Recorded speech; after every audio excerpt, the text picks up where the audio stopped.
My HOA Karen called my Honda ghetto trash, so I turned her garage into a bonfire. But before you judge me, here's what this witch did first. 6 a.m. Tuesday morning. My kids are getting ready for school when we hear metal scraping on asphalt. We rush to the window. There's my 2009 Honda Civic getting dragged away by a tow truck.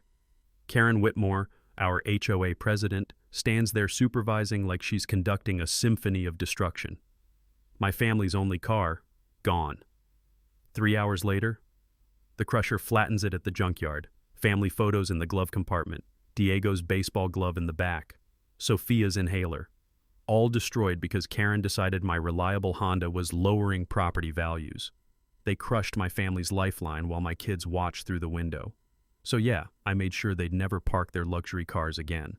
What would you do if someone destroyed your ride while your children were crying? Drop your location below. I guarantee your neighborhood has some HOA horror story too. My name's Marcus Rivera, 42, single dad, electrician. After my ex decided suburban life wasn't Instagram worthy enough, it's just me and my 2 kids in this modest ranch house I inherited from Grandma in Willowbrook Estates. Every morning starts with the smell of coffee brewing and the reliable purr of my 2009 Honda Civic in the driveway. That car's our lifeline. Sophia to honor society meetings, Diego to baseball practice, me to job sites that keep the lights on. The steering wheel's worn leather, polished smooth by 180,000 miles of faithful service. Not fancy, but it gets us there. Sophia's 16, straight A's, wants to be a vet. Diego's 14, plays shortstop, does spot-on teacher impressions that crack me up. These kids are everything to me. When their mom bailed, that Honda became our freedom machine. Then I met the neighborhood witch. Karen Whitmore looks like she was sculpted from mayonnaise and entitlement. 58, drives 3 luxury cars because apparently one per personality disorder isn't enough. She's our self-appointed HOA president and real estate agent, treats our street like her personal ATM, always yapping about property values and maintaining standards. Her attack dog is Richard Pemberton, 65, retired banker turned construction company owner. Where Karen brings the cruelty, Richard provides the legal muscle. These two run our HOA like medieval lords. The sound of heels clicking on asphalt announced trouble that first Tuesday morning. I'm sipping coffee, watching my kids walk to the bus stop, when Karen materializes in my driveway with a clipboard. Mr. Rivera? Karen Whitmore, HOA president. We need to discuss your vehicle situation. She's eyeing my Honda like it personally murdered her poodle. What situation? We've received complaints about vehicles that don't meet community standards. Your car is, how shall I put this, dragging down our neighborhood's aesthetic. I looked at my Honda. Clean. Running perfect, legally parked in my own driveway. There's nothing wrong with my car. Her smile could freeze hell. Oh, I'm sure it runs, sweetie. But we're maintaining property values here. Maybe something more appropriate for people like us? The way she said people like us, while avoiding eye contact with my work clothes, told me exactly what she meant. Here's your violation notice. She slapped down a bright yellow paper. $50 fine. We do accept payment plans if that's easier for your situation. That pause before situation hit like a slap. The bitter taste of pride swallowed hard. But here's the kicker. As she's lecturing me about my inappropriate Honda, I notice her BMW parked 18 inches from the sidewalk. The HOA rules clearly state 24 inches minimum. I'd read every boring page after buying the house. Ma'am, isn't your BMW parked illegally close to the sidewalk? Her face flushed red. Excuse me? 24-inch minimum clearance. Your car's at 18 inches. I measured. The clipboard trembled in her manicured claws. You measured? I'm an electrician. I measure things for a living. She stomped back to her BMW, grabbed a tape measure from her trunk, because of course she carries one, and discovered I was right. The crunch of gravel under her designer heels sounded like grinding teeth as she moved her precious car. This isn't over, she hissed. That night, Sophia found me staring at the $50 fine. Dad, you okay? Yeah, mija, just learning about our wonderful neighbors. But I wasn't okay. The taste of injustice sat heavy in my mouth. Karen's eyes had promised war, and I was about to discover just how dirty she was willing to fight. 2 weeks later, another yellow notice slapped my door like a legal backhand. Second violation, $100 fine. Repeat offense for vehicle not meeting aesthetic standards. New HOA Rule 14. B. Vehicles over 10 years old require written aesthetic approval from the board. Written aesthetic approval for my own car in my own driveway.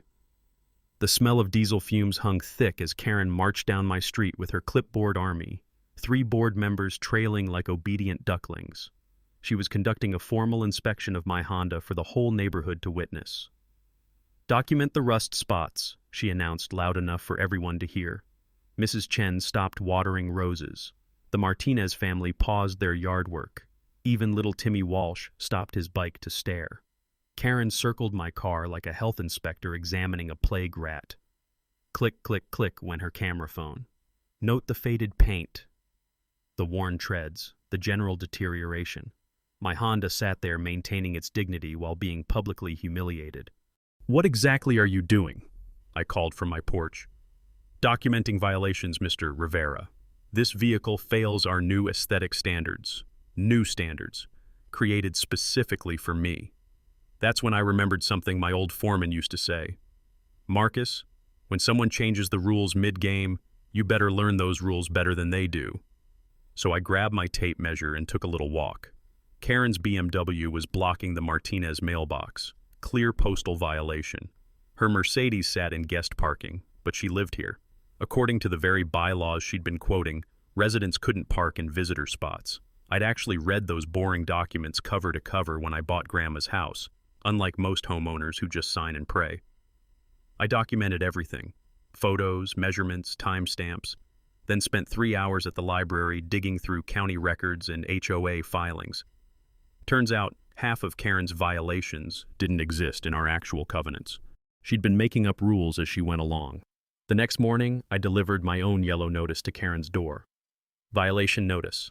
Unauthorized parking in guest zone, $50. Blocking mailbox access, $75. Improper sidewalk clearance, $50. Total due, $175. Through her window, I watched Karen's face cycle through more colors than a mood ring in a microwave. 20 minutes later, she was pounding my door. "You can't find me. I'm the HOA president. According to the bylaws, any resident can file complaints." Just following your example. The sound of her grinding teeth was audible from 5 feet away. "This is harassment." "No, ma'am, this is documentation." But Karen had been planning her next move while I was playing catch-up.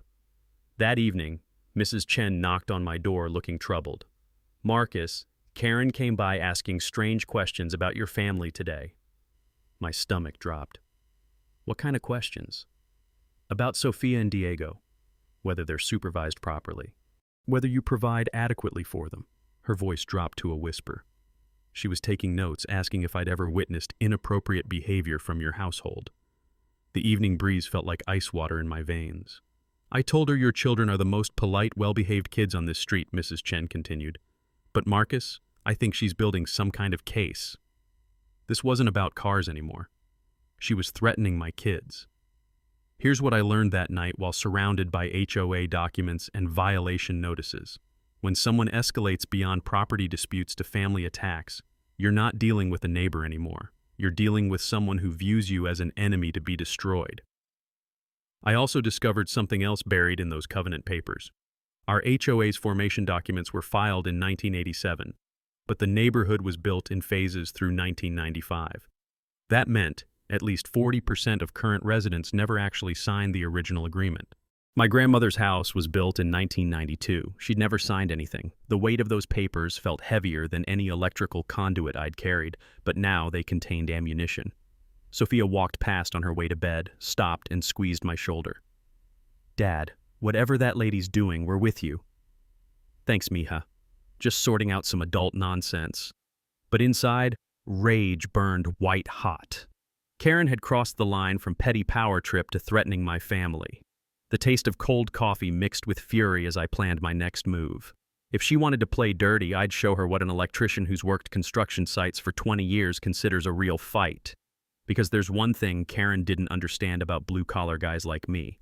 We don't just know how to fix things. We know how to take them apart.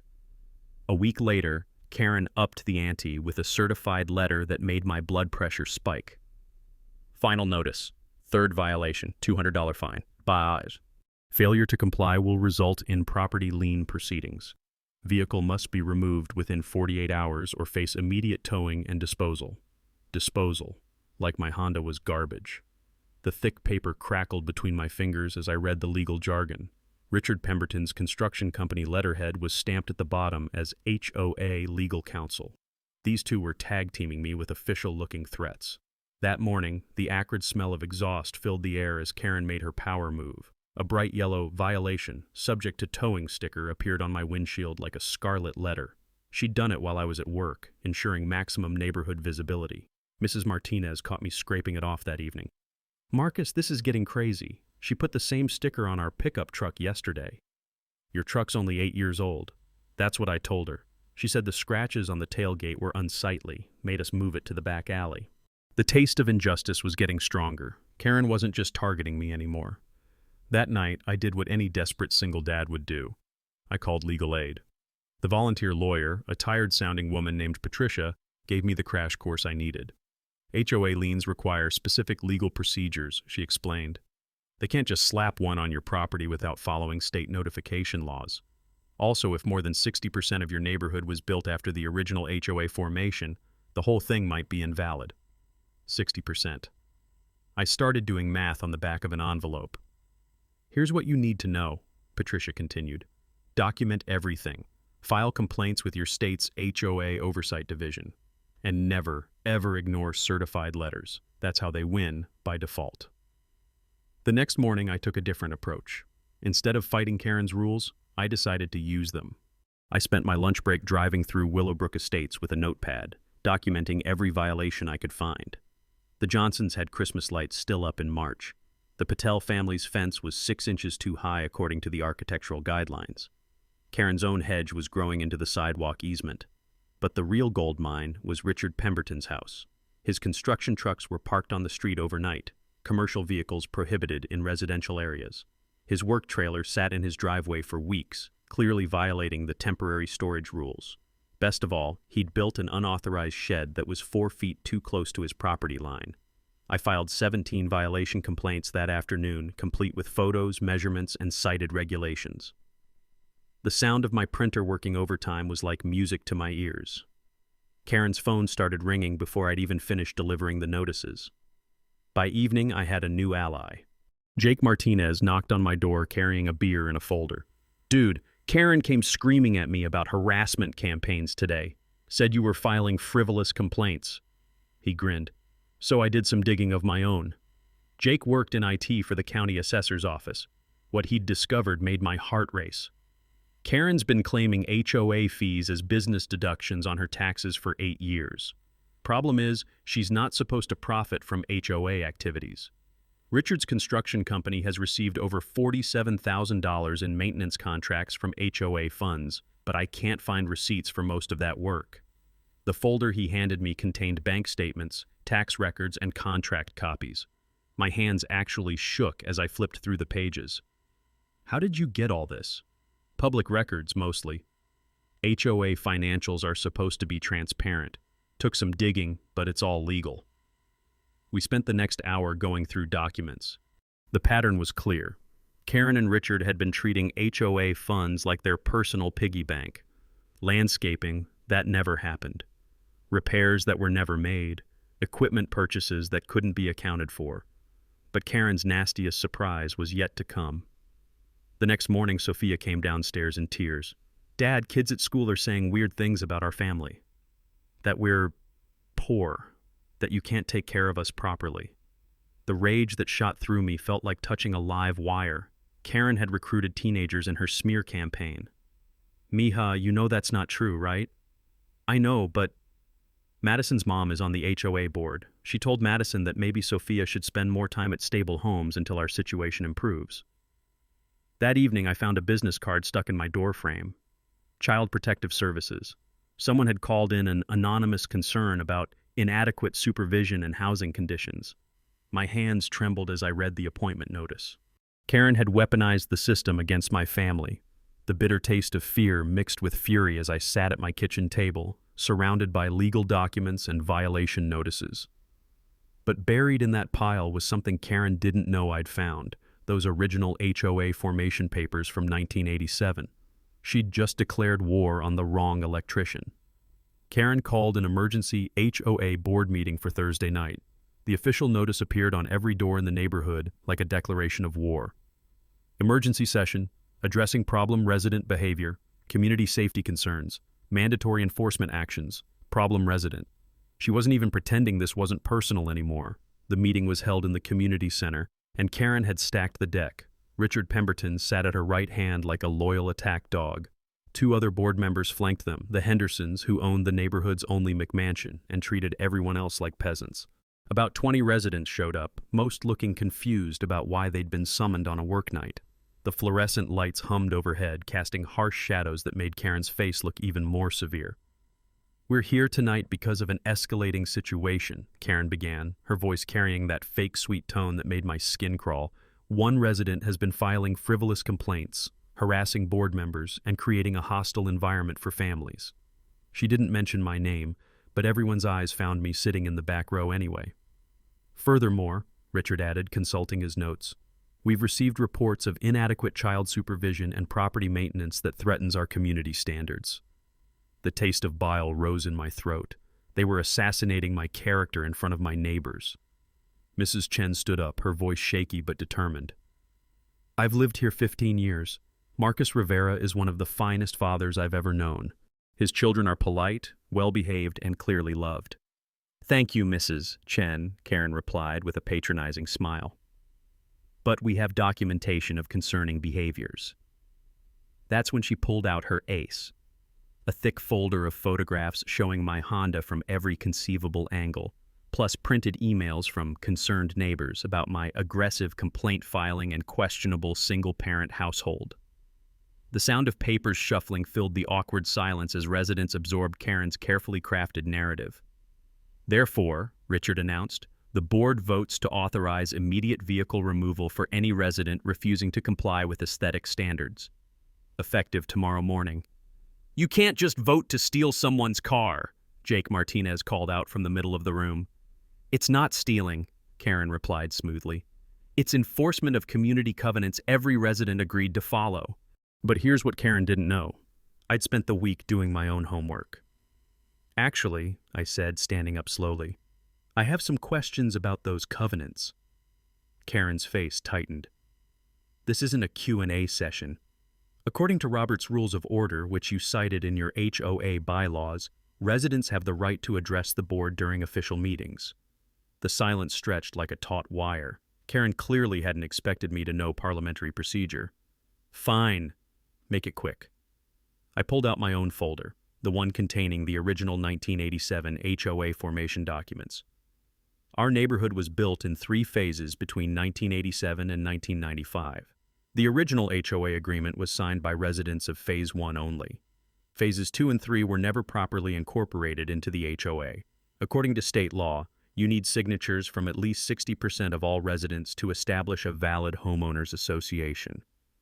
The fluorescent hum seemed louder as my words sank in. "My grandmother's house was built in 1992, Phase 2. She never signed your agreement. Neither did about 40% of current residents."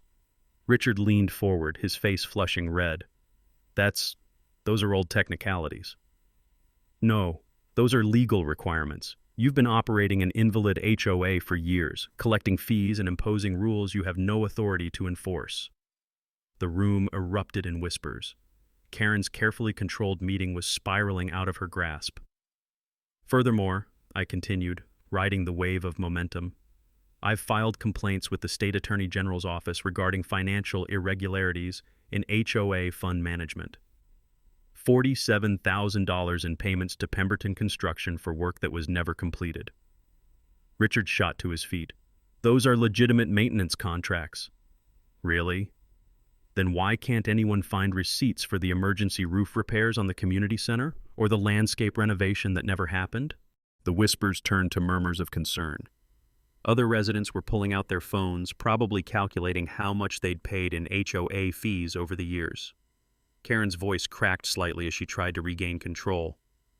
This meeting is about community standards, not... It's about abuse of power, I said firmly. And it ends tomorrow morning when my attorney files an injunction against any vehicle towing. That was a bluff. I couldn't afford an attorney, but Karen didn't know that. The meeting collapsed into chaos, residents demanding to see financial records, Richard gathering his papers and heading for the exit, Karen hammering her gavel uselessly as her authority crumbled. But as I walked home under the streetlights, the taste of victory was mixed with dread. Karen's eyes had promised this wasn't over. If anything, I'd just painted an even bigger target on my family's back. The crunch of gravel under my feet sounded like countdown timer. Karen would strike back, and when she did, it would be brutal. That weekend, while cleaning out my grandmother's closet to make room for Sophia's growing wardrobe, I found something that changed everything. Hidden behind a box of old Christmas decorations was a manila envelope marked "Important Neighborhood Papers" in my grandmother's careful handwriting. The musty smell of old paper filled the air as I opened it, expecting to find property deeds or utility records. Instead, I found a smoking gun. The original Willowbrook Estates HOA formation documents from 1987, not copies, the actual filed papers with original signatures. As I spread them across my kitchen table, my hands literally trembled with what I was seeing. The HOA required signatures from 60% of property owners to be legally established. Phase 1 had 32 houses. Phase 2, where my grandmother lived, had 28 houses. Phase 3 had 18 more, total 78 properties. The formation papers contained exactly 47 signatures. That was barely 60% of Phase 1 alone, and nowhere near the 60% of the total neighborhood required by state law. But that wasn't the devastating part. The devastating part was a handwritten note paper-clipped to the back, dated March 15, 1995, in my grandmother's neat script. Karen Whitmore came by, today asking me to sign HOA papers retroactively for my house. Told her Phase 2 was never part of the original agreement and I wouldn't sign. She got very angry, said I'd regret not being a team player, keeping these papers safe in case there's trouble later. Rosa Rivera. My grandmother had seen this coming 28 years ago. I flipped through more documents, finding a folder labeled Financial Concerns. Inside were bank statements, canceled checks, and receipts going back to 2015. My grandmother had been tracking HOA expenditures, and what she'd discovered would make Karen's life hell. $47,000 to Pemberton Construction for emergency repairs that never happened. $23,000 for landscape improvements with no receipts. $15,000 for legal consultation with no documentation of what legal work was performed. But the real bombshell was a photocopy of a bank deposit slip from 2019. Karen had deposited a $12,000 HOA management fee directly into her personal account, written in the memo line, "Annual Compensation, KW." There was no provision in the HOA bylaws for paying the president. She'd been stealing, plain and simple. The sound of my heartbeat drummed in my ears as I calculated the total, over $87,000 in questionable transactions. Money taken from neighbors who trusted Karen to manage their community funds responsibly. My grandmother's final note, dated just 2 months before she passed away, made me smile even through my anger. Marcus is a good boy, smart like his father. If something happens to me and that woman causes trouble, these papers will help him fight back. She thinks she's so clever, but Rosa Rivera didn't survive 60 years in this country by being stupid. When you corner a snake, you better have a stick big enough to kill it. Love, Abuela. Even from beyond the grave, my grandmother was protecting her family. I spent the next hour organizing everything chronologically. The invalid HOA formation, the financial mismanagement, the pattern of selective enforcement against families like mine. Karen and Richard had built their little kingdom on lies and theft. But here's what really shifted the power dynamic. I now had enough evidence to not just defend myself, but to destroy them completely. The HOA could be dissolved. Karen could face criminal charges. Richard's construction business could be investigated for fraud. The taste of real power was intoxicating. For the first time since this nightmare started, I wasn't playing defense anymore. My phone buzzed with a text from Jake Martinez. Saw Karen loading boxes into her car tonight. Think she's getting nervous? I texted back, she should be. Found the nuclear option. Karen had threatened my children and tried to destroy my family. Now I held her future in my hands. Tomorrow, the real war would begin. Sunday morning brought the smell of fresh coffee and the sound of determination. I spread my grandmother's documents across the kitchen table like a general planning a campaign. But I couldn't do this alone. Karen and Richard had resources, connections, and years of practice playing dirty. Time to build my own army. My first call was to Mrs. Chen, who arrived 20 minutes later with a plate of homemade cookies and a sharp legal mind hidden behind her sweet grandmother exterior. "Marcus, I've been waiting 30 years for someone to take down that woman," she said, settling into my kitchen chair. "I'm a retired librarian. I know how to research. What do you need?" Within an hour, she'd mapped out every financial discrepancy in the HOA records. Her system was color-coded: red for obvious theft, yellow for suspicious payments, green for legitimate expenses. The table looked like a Christmas explosion, but the pattern was clear. $87,000 over 8 years, Mrs. Chen announced, pushing her reading glasses up her nose. "That's felony embezzlement territory." Jake Martinez arrived next, laptop bag slung over his shoulder like a digital cavalry charge. "Brought the heavy artillery," he grinned, firing up his computer. "County records, state filings, even some property tax databases my office has access to. Let's see what Karen and Richard have been hiding." What he found made my head spin. Richard's construction company had been awarded contracts by 3 other HOAs in the county, all with Karen Whitmore listed as the real estate agent for the neighborhoods. They'd been running this scam across multiple communities. "Look at this," Jake said, pointing to his screen.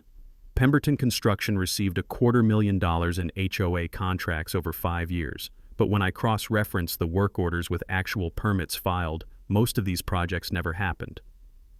The third member of my team surprised me. Sandra Walsh knocked on my door just as we were diving into the legal implications. I knew her as the divorced mom from 2 streets over, but apparently she was also a paralegal who'd been watching our HOA drama with professional interest. "Heard through the neighborhood grapevine that you might need legal backup," she said, carrying a briefcase that looked like it meant business.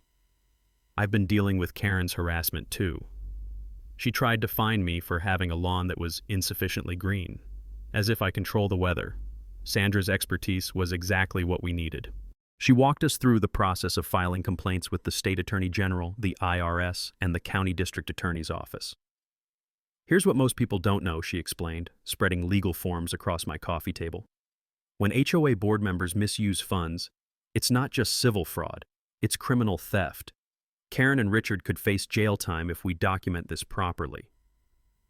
She handed me a thick packet of forms. "We need to file simultaneously with multiple agencies to prevent them from destroying evidence. The key is coordination and overwhelming documentation. Father Rodriguez from St. Teresa's Church rounded out our unlikely alliance. I'd never been particularly religious, but when Mrs. Chen suggested we needed a neutral meeting space away from Karen's prying eyes, the parish hall was perfect. "Your grandmother was a faithful woman," Father Rodriguez said as we set up our war room in the church basement. "She'd be proud of you standing up for your family and community." The musty basement smell mixed with decades of potluck dinners and church meetings felt appropriate for our righteous cause. Over the next 3 days, our operation expanded like a military campaign. Mrs. Chen coordinated document research, cross-referencing every questionable transaction with public records. Jake handled the digital evidence, creating secure cloud backups of everything we found. Sandra prepared the legal filings, ensuring every form was perfect and every deadline met. My job was coordination and investigation. I interviewed neighbors who'd been victims of Karen's selective enforcement. The stories poured out like water from a broken dam. The Patel family had been fined for excessive ethnic decorations during Diwali. The Johnson family received violations for their teenage son's friends parking on the street during study groups. The Walsh family was cited for noise violations when their daughter practiced violin during permitted hours. Every story followed the same pattern. Families that didn't fit Karen's vision of the right kind of neighborhood faced harassment disguised as rule enforcement. By Wednesday, we had assembled a case file that would make a prosecutor weep with joy. Financial fraud, civil rights violations, abuse of fiduciary duty, and conspiracy to commit theft. The folder was 3 inches thick and backed up in multiple locations. "You know what the beautiful part is?" Sandra asked as we finalized our strategy. "Karen has no idea what's coming. She thinks she's dealing with one angry single dad. She has no clue she's about to face a coordinated legal assault." The taste of anticipation was sweet as honey. Karen had spent years terrorizing families like mine, secure in her little kingdom of manufactured authority. Tomorrow, her empire would crumble. Thursday morning at 6 a.m., I woke to the sound that would haunt my nightmares forever, metal scraping against asphalt. My Honda was being dragged away. I bolted outside in my pajamas and work boots, my heart hammering against my ribs like a caged animal. There was Karen, standing in my driveway wearing a bathrobe and the most satisfied smile I'd ever seen on a human face. Behind her, a massive tow truck had my car hooked up and ready to go. "Morning, Marcus," she called out sweetly. "Sorry about the early hour, but we did give you proper notice." "You can't do this. I'm fighting the violations." "Actually, we can." Emergency Powers Provision, Section 12C. Immediate removal of vehicles posing aesthetic hazards to community welfare. Section 12C. Another rule she'd invented. The tow truck driver, a heavyset guy with Pemberton Towing embroidered on his shirt, avoided eye contact as he finished securing my Honda. Richard's company, of course. "Dad?" Sophia's voice cracked behind me. She and Diego stood in the doorway, watching their family's lifeline disappear. The sound of my daughter trying not to cry felt like someone driving nails into my soul. "Where are you taking it?" I demanded. "Impound lot for now," Karen replied, consulting her clipboard like she was ordering lunch. "But if it's not claimed within 72 hours, it goes to salvage. County regulations, you understand." The bitter taste of helplessness flooded my mouth. "How much is the impound fee?" "Oh, that's not my department. You'll have to ask the lot supervisor." Her smile widened. "I believe it's about $300, plus daily storage fees, of course. $300 I didn't have, plus storage fees I couldn't afford. She'd engineered this perfectly. But the worst part was yet to come. As the tow truck pulled away with my Honda, I watched 13 years of my family's life disappear down the street. The car where I'd taught Sophia to drive in empty parking lots, where Diego had cried after his first heartbreak, where we'd shared countless conversations driving to school, to practice, to everywhere that mattered. In the glove compartment were Sophia's emergency asthma inhaler, family photos from our last vacation, and my grandmother's rosary, the one she'd given me the day Diego was born, all of it gone. "This isn't over," I called after Karen as she strutted back to her house. "Oh, Marcus," she said without turning around, "it is absolutely over." 3 hours later, Jake Martinez called with news that made my blood run cold. "Dude, I drove by the impound lot. Your Honda's not there." "What do you mean it's not there?" "I mean it's not there. I asked the guy at the desk. They have no record of a 2009 Honda Civic being brought in today." The room spun around me. "Then where is it?" "I followed the tow truck route. Marcus, I think it went straight to the scrapyard." The phone slipped from my hand. Karen hadn't just stolen my car, she'd had it destroyed. I borrowed Mrs. Chen's car and drove to Martinez Auto Salvage on the industrial side of town. The smell of motor oil and rust hung heavy in the air as I walked through rows of crushed vehicles. I found my Honda in the crusher line, not crushed yet, but scheduled for 2 p.m. The hydraulic press loomed over it like a mechanical death sentence. Through the windshield, I could see my family's belongings still scattered inside. Diego's baseball glove on the passenger seat, Sophia's inhaler in the cup holder, my grandmother's rosary hanging from the rearview mirror. "Sorry, pal," the yard supervisor said when I begged him to stop the process. "Paperwork says abandoned vehicle, authorized for disposal, nothing I can do without a court order." A court order I couldn't afford and couldn't get in time. I stood there helpless as the crusher's hydraulic arms positioned themselves over my Honda.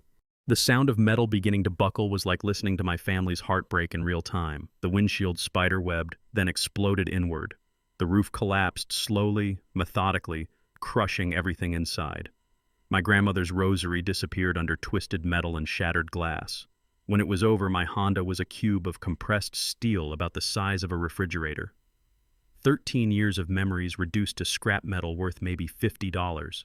The taste of rage was metallic and sharp, like biting down on aluminum foil. Karen hadn't just taken my transportation, she'd destroyed irreplaceable pieces of my family's history. The emergency inhaler Sophia needed, the glove Diego had used to make his first Little League catch, the rosary that connected us to my grandmother's love and protection. That night, I sat in my kitchen staring at the legal documents spread across my table. All our careful planning, all our evidence gathering, all our preparation for a civilized legal battle, none of it mattered now. Karen had declared total war. She'd crossed the line from harassment to destruction, from intimidation to cruelty.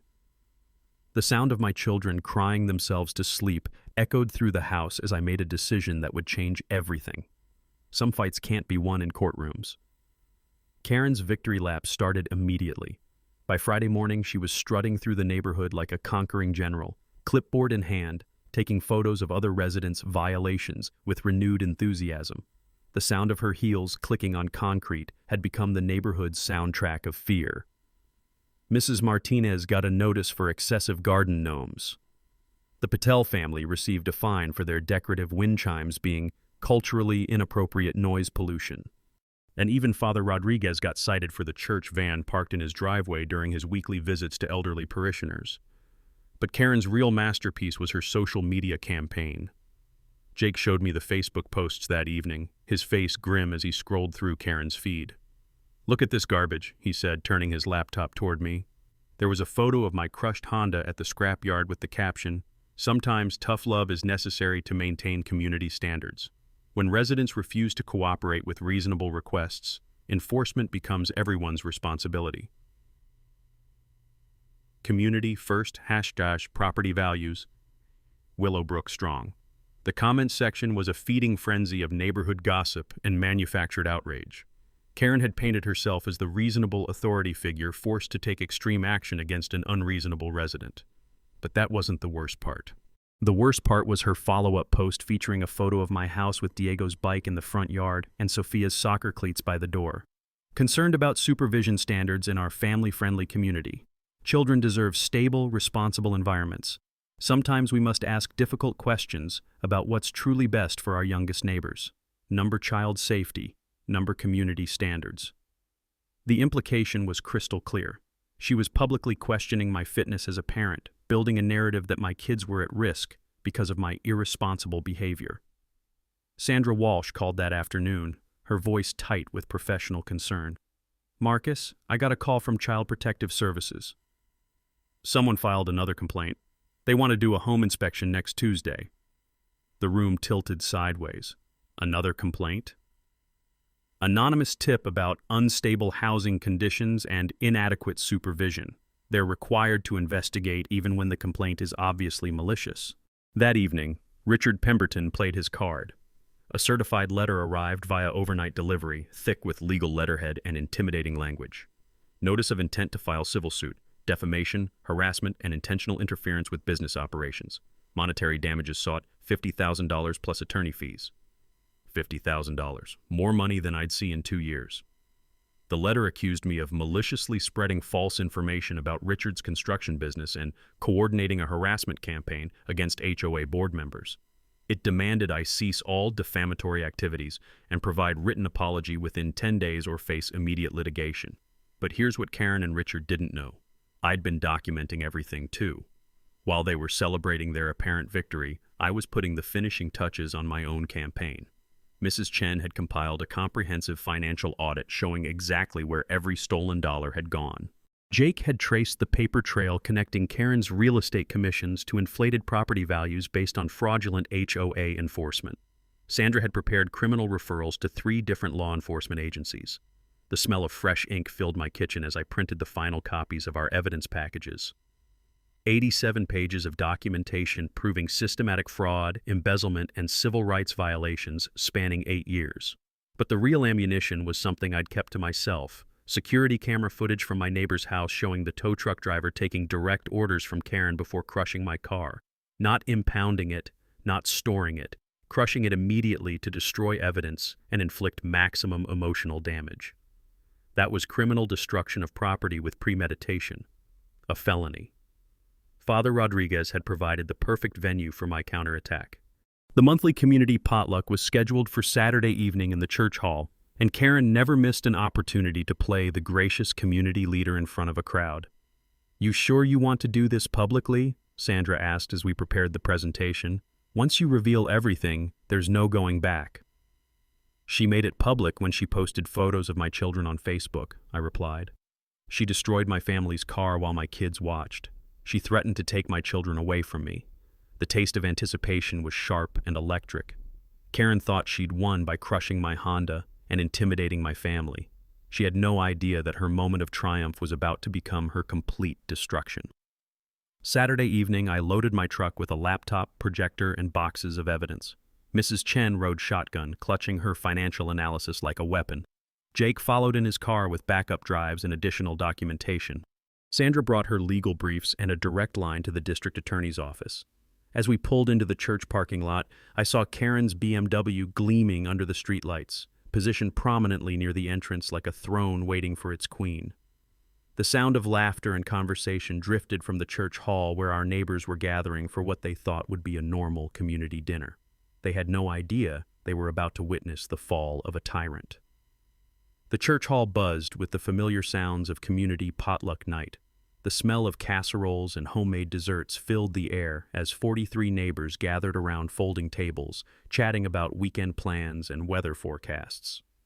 Karen worked the room like a politician, her smile bright and her voice carrying just the right note of concerned authority. "Oh, Mrs. Patterson, I'm so glad you could make it despite your concerns about parking regulations," she said, patting an elderly woman's shoulder. "We'll get that sorted out for you next week." Karen was in her element, playing the benevolent leader protecting her grateful subjects. She had no idea she was about to fall off a very high cliff. I waited until after the blessing, when everyone was settling in with their plates, before making my move. Father Rodriguez had given me permission to address the community during announcements, and Karen couldn't object without looking unreasonable. "Folks, if I could have your attention for just a few minutes," I said, standing near the front of the room. "I have some important information about our neighborhood finances that I think everyone should hear." Karen's fork paused halfway to her mouth. Her eyes locked onto mine with the intensity of a laser sight. "Marcus, this isn't really the appropriate venue for," she began. "Actually, transparency in community governance is always appropriate," I replied, pulling out my laptop, "especially when it involves how your HOA fees have been spent over the past 8 years. The room fell silent except for the hum of the projector I'd set up. Jake had helped me prepare a presentation that would make every detail crystal clear for our neighbors. The first slide appeared on the wall. Willowbrook Estates HOA Financial Analysis 2015 to 2023. Over the past 8 years, our HOA has collected approximately $280,000 in fees from residents. I began, watching Karen's face drain of color. Tonight, I'm going to show you exactly where that money went. Click. Next slide. Pemberton Construction Contracts, $87,000. Richard Pemberton's company has received $87,000 for maintenance projects. Mrs. Chen, who's been tracking these expenditures, will you tell everyone what your research found? Mrs. Chen stood up, her voice carrying the authority of 3 decades as a librarian. I cross-referenced every payment with work orders, permits, and actual completed projects. 63% of the contracted work was never performed. Gasps rippled through the room. Richard Pemberton, who'd been sitting in the back, shot to his feet. "This is slander. Those are legitimate business contracts." "Really?" I clicked to the next slide showing before and after photos. "This is the community center roof that you billed $12,000 to repair in 2021. As you can see, it looks exactly the same, because no work was ever done." The murmurs grew louder. Neighbors were pulling out their phones, taking pictures of the evidence displayed on the wall. "But the financial irregularities are just the beginning," I continued, advancing to a slide showing the original HOA formation documents. Our HOA was established illegally. State law requires 60% of all property owners to sign the formation agreement. Our neighborhood has 78 homes, which means we needed 47 signatures minimum. Karen finally found her voice. "We have the required signatures." "Actually, you have 32 signatures, all from Phase 1 residents only. Phases 2 and 3 were never legally incorporated into the HOA. I held up my grandmother's documents. "These are the original papers filed with the county in 1987. Karen has been operating an invalid organization for years." The room erupted in shocked conversations. People were turning to their neighbors, calculating how much money they'd paid to an illegitimate organization. But I wasn't finished. Yesterday morning, Karen had my car towed under the pretense of community standards enforcement. But instead of impounding it as required by law, she had it immediately crushed at the scrapyard. I clicked to a video Jake had helped me compile from security camera footage. It showed the tow truck bypassing the impound lot and heading straight to Martinez Auto Salvage. This wasn't enforcement. This was destruction of property, a felony. Karen was backing toward the exit, her face pale and sweaty. "This is harassment." "Richard, call the police." "Funny you should mention police," I said, pulling out my phone. "Detective Sarah Morrison from the County Financial Crimes Unit is waiting outside. She'd like to speak with both of you about the criminal complaints we filed this afternoon." As if on cue, Detective Morrison stepped through the church hall doors, badge visible on her belt. Behind her came two uniformed officers. "Mrs. Whitmore? Mr. Pemberton? We have some questions about HOA financial management and property destruction. You're not under arrest, but we'd like you to come with us for questioning." The silence in the room was deafening. 43 neighbors watched as their tyrannical HOA president was escorted out of the church hall like a common criminal. Mrs. Martinez started clapping first, then Jake joined in.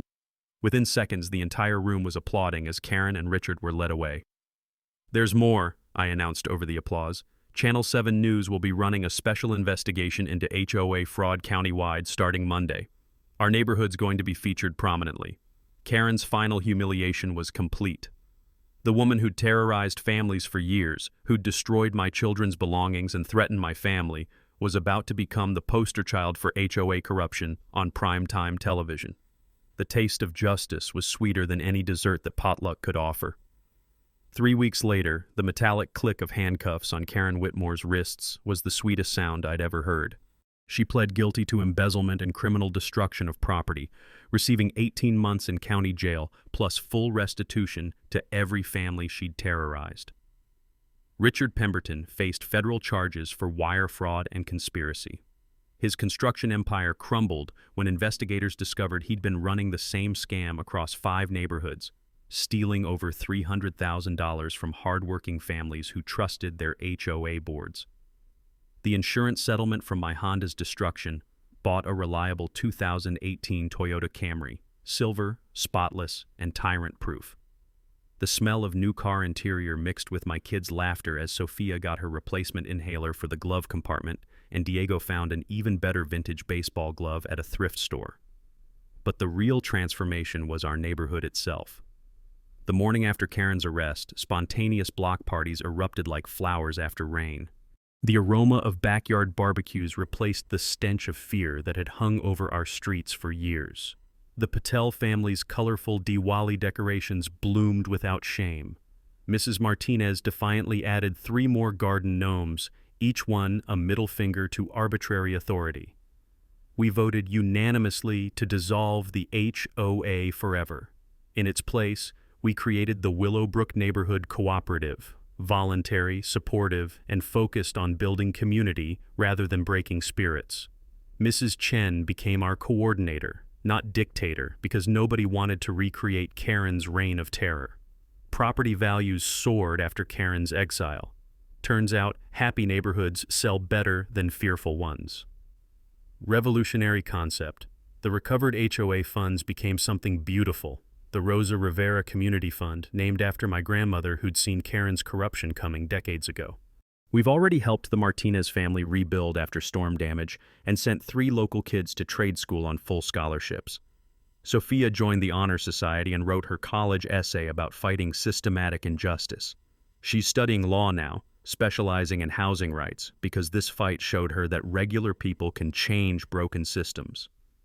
Diego launched a neighborhood lawn service and saves every dollar for his first car, another Honda, because Rivera family loyalty runs deep. My promotion to electrical supervisor came after the news coverage showcased my investigative skills. My boss figured anyone smart enough to topple an HOA dictatorship could definitely handle a construction crew. He wasn't wrong.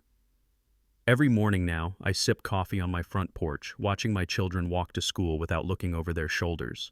The sound of neighborhood kids playing freely echoes through streets where joy was once rationed and measured.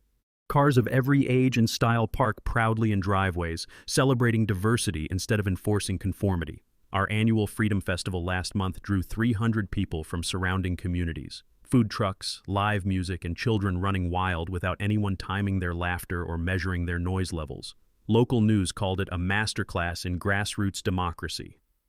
The memorial garden behind St.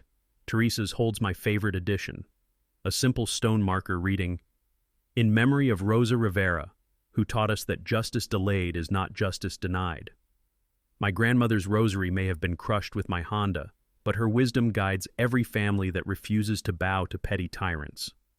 Here's what 8 months of war taught me. Bullies depend on good people staying silent. They flourish when we accept injustice as inevitable. But when ordinary folks arm themselves with documentation, determination, and community solidarity, even the most entrenched corruption crumbles like a house of cards. 3 key weapons that won this war. First, document everything: photos, emails, financial records, because courts love evidence more than emotions. Second, know your rights. Most HOA rules are actually suggestions backed by intimidation rather than law. Third, build your coalition. Isolated families fall, but united neighborhoods become unstoppable forces. Your turn now. Smash that comment section with your worst HOA nightmare stories. Tag someone who needs to see this battle plan. And if you're ready to watch more entitled neighbors get exactly what they deserve, subscribe to Karen Stories right now, because we're just getting started. Next week's episode features my neighbor who tried to steal my driveway through fraudulent surveying and ended up losing his house to federal investigators. That story makes this Honda drama look like a warm-up act. Remember? Every neighborhood harbors someone like Karen, drunk on imaginary power and addicted to controlling others. Don't let them win. Fight back. Document ruthlessly. Unite your community, and never let them crush your spirit the way they tried to crush my car. Welcome to Karen Stories, where justice isn't just served, it's flambéed.